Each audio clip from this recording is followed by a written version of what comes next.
자, 이배수 수능특강 사회제재 6강 부분에 국제수재 이해와 활용이라고 하는 지문을 좀 살펴보겠습니다. 비교적 좀 기네요. 내용도 좀 복잡하고 그 다음에 경제제재에 해당이 됩니다. 첫 번째 사회제재 중에서 플러스 경제 분야에 대한 글입니다. 거기에다가 설명문이에요. 이때는 뭐를 중심으로 봐야 되느냐? 중심 화제를 먼저 최우선으로 파악해야 됩니다. 요걸 항상 잊지 마세요. 이거에 대한 개별적인 원리라든가 여러 가지 특징을 우리가 막 다 이해하고 분석하고 밑줄치고 그럴 능력은 아마 없을 가능성이 높아요. 현장에서. 두 번째, 중심 화제에 대한 전체적인 특징을 파악한다. 이렇게 이야기들을 많이 할 거예요. 이 전체적인 특징을 파악한다라는 것은 결국은 뭐 디테일한 어떤 부분적인 내용이 아니라 긴 내용을 연결을 하거나 묶어서 정리를 한다라는 생각을 하면 좀 낫습니다. 완벽하게 100% 다 하려고 하지 말고 조금 묶어서 좀 해준다라는 생각을 갖고 가세요. 이 정도 원칙만 해도 어느 정도 정리가 좀 될 겁니다.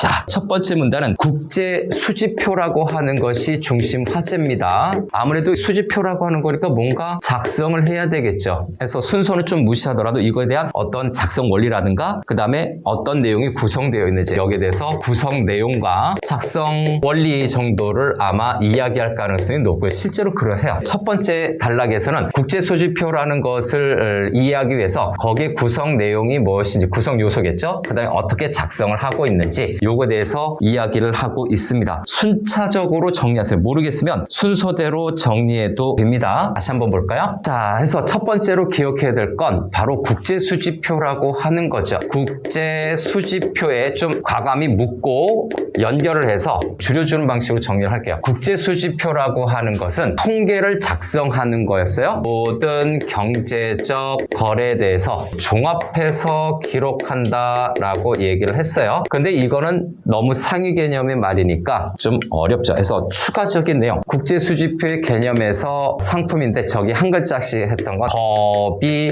상서자, 거주자, 비거주자, 상품, 서비스, 자본을 모두 다 기록을 하는 거지요. 그 다음 국제수지표의 개념이고요. 좀 나눠서 볼까요? 자, IMF는 일단 기준을 정합니다. 기준을 정하는데 이 기준이 변할 수도 있기는 해요. IMF 얘기에서 환경 필요시에는 이 기준을 개정 가능입니다. 이런 걸로 말장난 할까봐 이런 거 좀 체크하는 거예요. 자, IMF 끝났고요. 다음으로는 또 뭡니까? 각국은이죠. 거기에서 국제수지표를 작성을 하게 되는데 자, 요럴 때 이제 좀 우리가 센스를 좀 발휘해주면 좋아요. 우리 마지막 부분을 봤을 때 자, 여기 요 부분이죠. 0이 되도록 하는 부분입니다. 작성을 할 때 최종 결과는 0이 되도록이에요. 이 밑에다 이제 정리해주면 되죠. 경제제재 설명문은요. 첫 단락을 잘 잡고 가라. 첫 단락을 잘 잡으면 나머지 내용은 여기에 관련된 파생되는 또는 부분적인 내용들이기 때문에 첫 단락에서 어떤 원리라든가 용어를 잘 이해하고 마지막 단락에서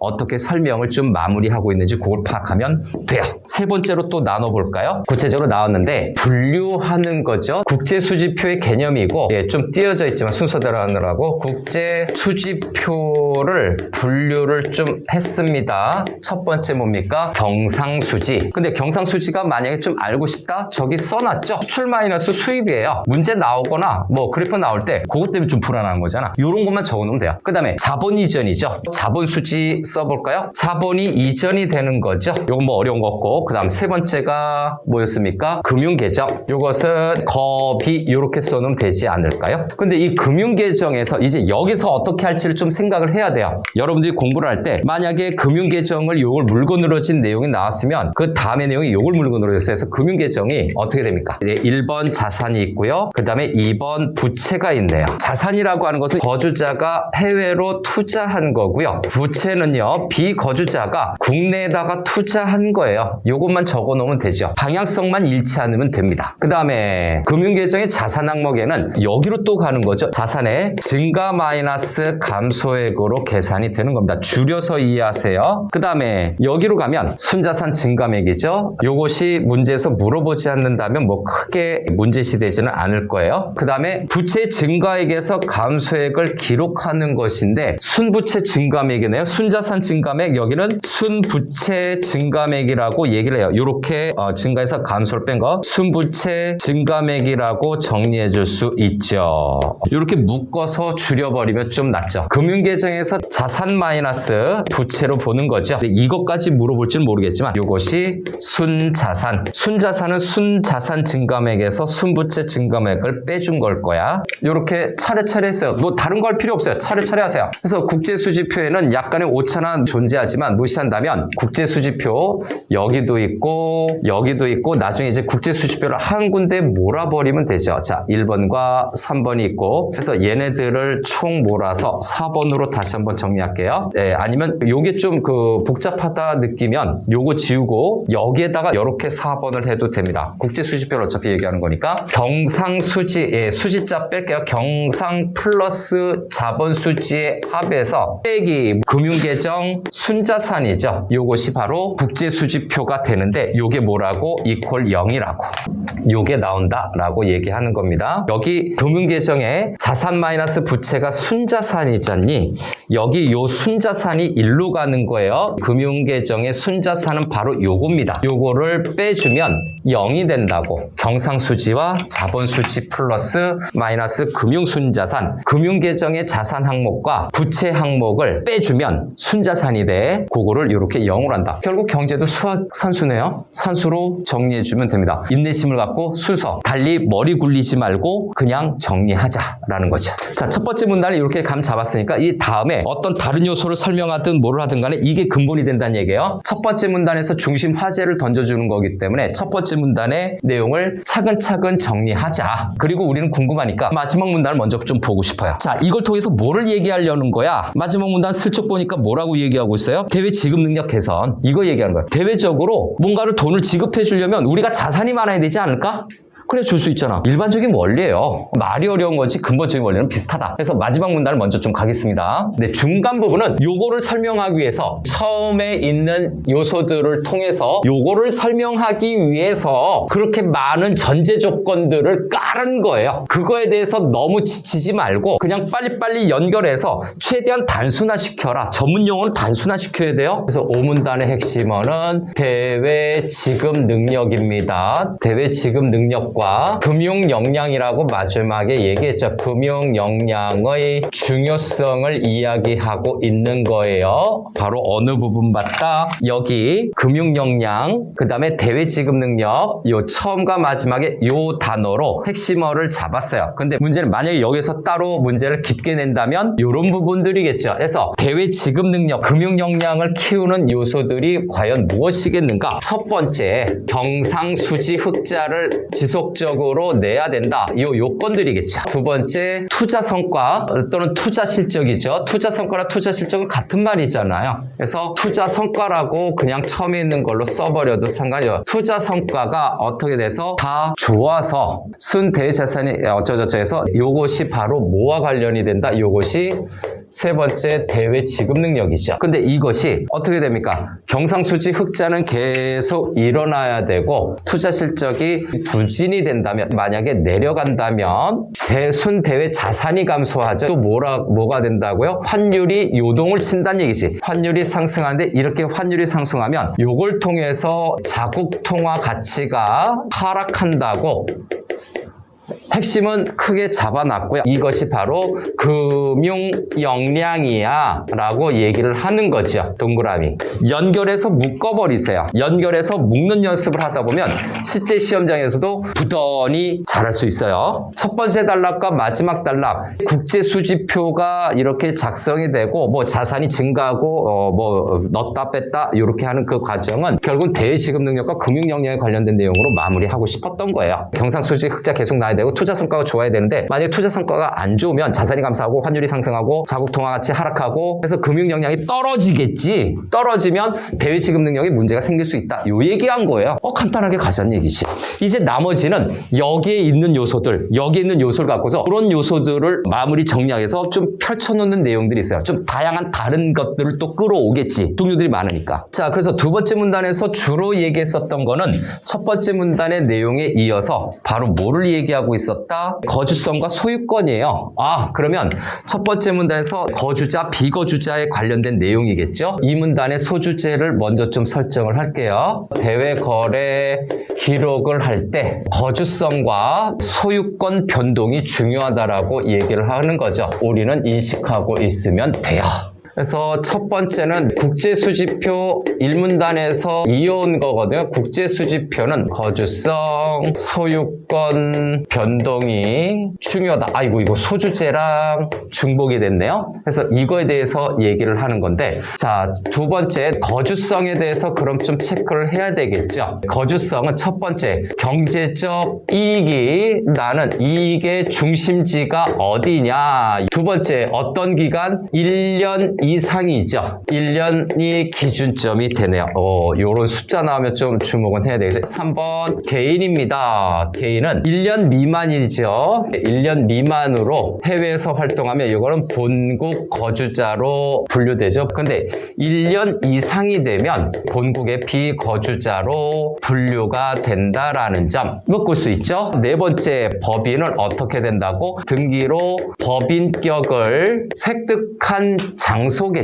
법인격을 획득한 곳이 어디냐가 중요한 거죠. 거주성이 이렇게 길게 설명이 되어 있네요. 예시 들었고요. 그 다음에 세 번째 아까 얘기한 것처럼 소유권 변동이죠. 자, 소유권 변동은 뭐 별로 어렵지 않게 나와 있네요. 거주자와 비거주자 사이에 소유권 변동이 발생을 하게 되면 수출입에 해당한다. 첫 번째 문단에서 국제수지표를 어떻게 기록하는지 얘기를 하고, 거기에 대해서 두 번째 문단은 거주성과 소유권 변동이 굉장히 중요하다라고 얘기를 하는 거예요. 국제수지표에서 대외거래 기록할 때. 세 번째 문단도 바로 들어가죠. 여기 소주제 먼저 좀 체크하고 갈게요. 국제투자 대조표에 대해서 우리 첫 번째 문단에서 본 것처럼 이거에 대한 구성 요소와 작성 원리를 이야기하고 있는 겁니다. 마치 첫 번째 문단을 다시 보는 듯한 느낌이 드는 거예요. 용어 개념을 좀 알아두라는 얘기죠. 순대외 금융자산의 잔액을 보여주는 것이 국제투자 대조표, 요거에 대해서 얘기를 해보겠습니다. 구성 요소도라든가 개념을 이야기하고 있는 거죠. 앞에서 한 것처럼 차분히 정리합시다. 자, 첫 번째 여기죠. 비거주자와 거래를 하게 되면요. 한마디로 해외와 거래하는 거죠. 비거주자와 거래를 하게 될 경우에 외환 규모의 변동이 일어나요. 이거는 뭐가 된다? 대외 지급 능력의 변동을 가져올 수 있다라고 얘기를 해요. 즉 국제 거래 간에 국제 수지표에서 이런 특색들이 나타나는데, 요거는 뭐의 특징이다? 국제 수지표에 관련된 내용이었어요. 그래서 국제 수지표에 관련된 내용을 좀 끌어온 거죠. 두 번째로 좀 정리하면 국제 투자 대조표의 항목들이죠. 국투, 여기 좀 말 좀 줄이고 할게요. 예, 국제 투자 대조표에서 국투표라고 할게요. 네, 국투표에 기록해야 되는 항목. 자, 첫 번째가 뭐다? 대외 금융자산. 그 다음에 두 번째가 저기 보이는 것처럼 대외 금융부채. 일단 여러 개가 같이 좀 같은 용어로 연결돼서 대표적인 거 한 단어를 집어서 정리하세요. 대외 금융부채. 대외금융 다 똑같네요. 자산과 부채가 기록이 되네요. 다음 세 번째는 뭡니까? 순대외 금융 자산입니다. 만약에 너무너무 모르겠으면 이렇게 기억해도 될 것 같아요. 자산, 부채, 또 금융자산, 순대외 금융자산. 얘는 좀 논외로. 자산과 부채 개념으로 지금 정리되고 있는 거죠. 일반적으로 순대외 금융자산이 증가하는 경우, 얘에서 첫 번째, 얘가 증가를 하게 되면 지급 능력이 개선이 됐고, 말 줄여서 가면 돼요. 요거 요렇게 해놨는데 이유가 뭐냐면 요거 빵꾸 뚫어서 문제 물어볼 수 있습니다. 두 번째는 바로 뭘까요? 우리 짐작을 해볼까요? 두 번째, 만약에 순대 금융재산이 감소했다라고 가정하자 문제 적용할 수 있잖아요. 지급 능력이 하락한 거죠. 지급 능력이 엉망이 된 거죠. 요거는 충분히 응용할 수 있는 부분. 요거는 지문에 없는 내용이죠. 3번은 이렇게 볼 수가 있죠. 거래 요인, 그 다음에 비거래 요인. 요거에 대해서 정리를 한 겁니다. 거래 요인은 가치 변동 플러스 뭐가 됩니까? 이동이 수반이 된다. 자금의 이동이 수반이 된다라고 하는 거고요. 그 다음에 비거래 요인이죠. 다른 건 다 모르겠고 이렇게 정리하면 되죠. 여기도 가치 변동이 있는데 여기는 이동이 없어요. 다시 여기 비거래 요인은 이동 없이 가치가 변동, 평가가 바뀌는 거고 거래 요인은 가치도 변하지만 이동도 있는 거죠. 그렇죠? 가치 변동이 있어요. 비거래 요인은 가치 변동이 있지만 이동이 없는 것이다. 그 얘기하죠. 이동은 수반되지 않는다. 3문단의 네 번째로 가죠. 비거래 요인의 요소들이 있습니다. 바로 환율, 그 다음에 가격 변동, 그 다음에 기타 변동이라고 이야기를 하고 있죠. 국제투자대조표의 특징은 특정 통화를, 아마 달러라고 생각하면 좀 편하죠. 특정 통화를 기준으로 작성이 되기 때문에 환율 변동에 따라서 환율 변동은 중간 개념이고요. 얘가 메인은 아니에요. 환율 변동에 따라서 어떻게 된다? 평가가 변동한다. 평가가 바뀐다라는 내용이죠. 우리 환율 올랐네 내렸네 이런 얘기들 하잖아요. 여섯 번째 가격 변동이죠.